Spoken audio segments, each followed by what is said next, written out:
Rise and shine, everyone. It is 6 o'clock here on your Thursday morning, your Friday Junior. Thank you for joining us here on Sunrise. Jason Hackett and Lauren Lemanchek with you. A lot of news to get to. Before we do that, though, we got to get to John in the backyard. We're all hoping for this rain. Very hit and miss, Lauren. Very hit and miss, John. You were right yesterday when you said don't count on this. Right. Well, I don't want to, yes, I try my best when there's like it's scary on your apps to be like, yo, chill.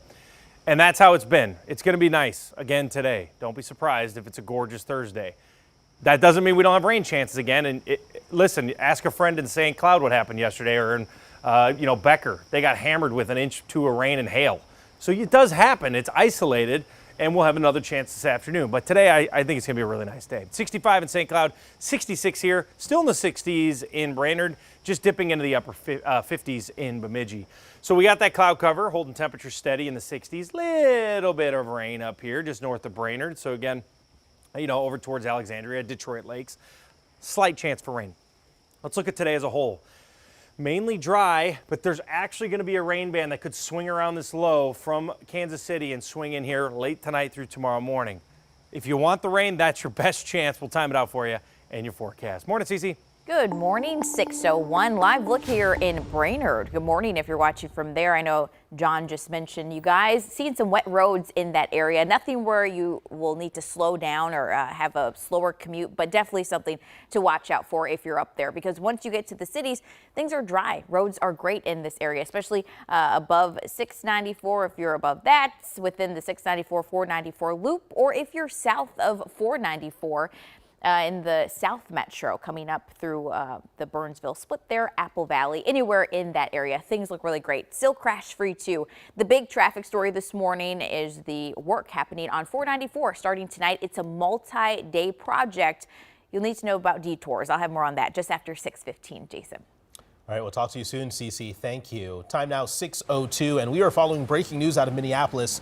Police tell us one person is in the hospital following a shooting overnight. This was the scene on Emerson Avenue North just after midnight. Right now, we're waiting to learn more details from police, and we'll bring you those as soon as we get them. This morning, changes are coming to Minnesota in the wake of a KARE 11 investigation. Yeah, steps are now being taken to combat fraud that was exposed in the state's Housing Stabilization Services program. Michelle Beck is in the newsroom breaking down how this all unfolded. Michelle.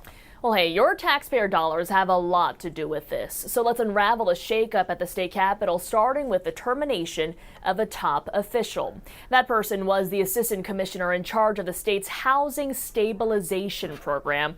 The program is supposed to help homeless people find housing, but for months, our I-team has exposed systemic fraud. Enter a new DHS Inspector General speaking yesterday in front of a House committee where lawmakers grilled state officials about why they were slow to act when repeatedly warned of fraud.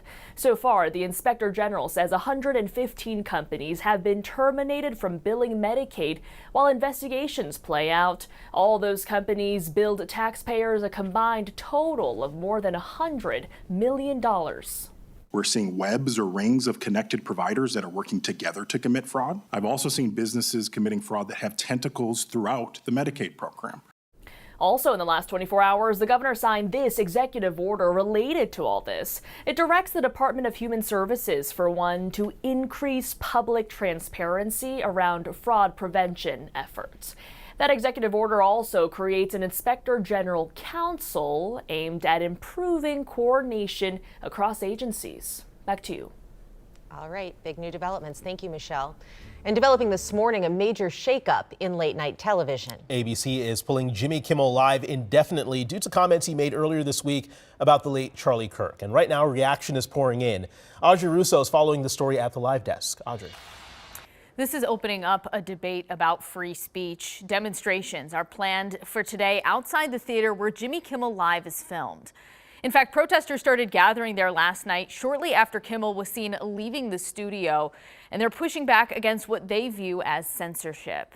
Now, Disney, who owns ABC, suspended the late night show indefinitely after Kimmel made comments about slain political activist Charlie Kirk. On his Monday night broadcast, Kimmel implied the suspect in that case was politically conservative.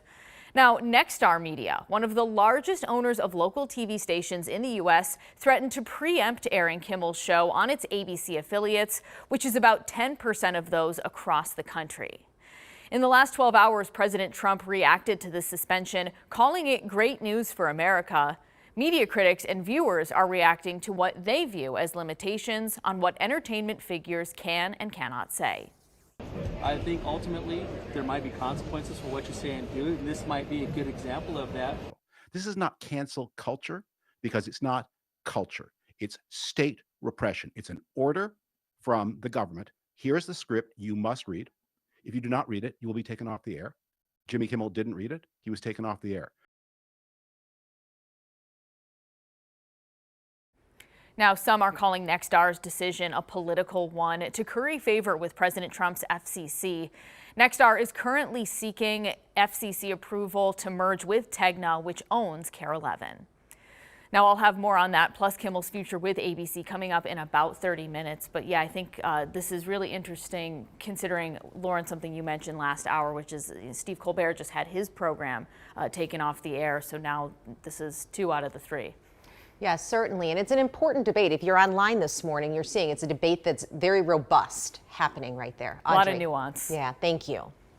Well, new overnight, Minnesota Representative Ilhan Omar will not face censure for her comments on Charlie Kirk. The House took a vote last night on the issue with 4 Republicans crossing the aisle against the resolution, which would have stripped her from her committee assignments.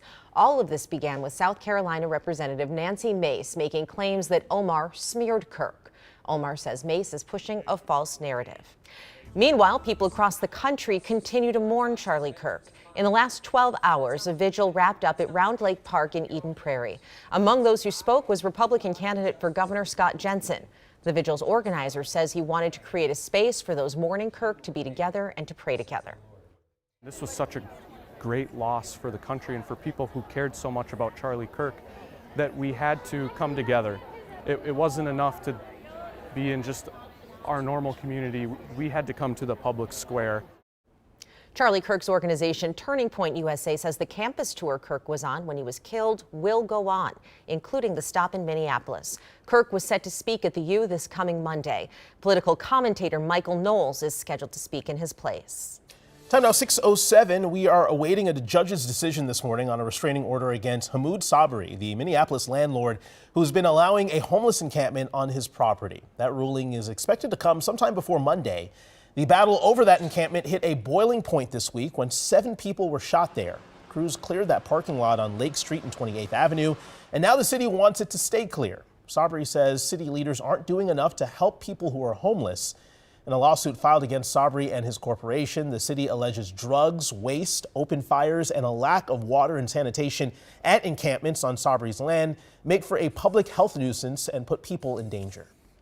This is an extreme and dire situation here. And I think that the events of the last 48 hours have really put a spotlight on what can happen when these kind of situations are left unchecked. The attorney representing Sabri's company says the city is just as responsible for the living conditions in which homeless people are living. We're just 2 days away from Farm Aid 40 at Huntington Bank Stadium, and a late addition to the lineup is making headlines this morning.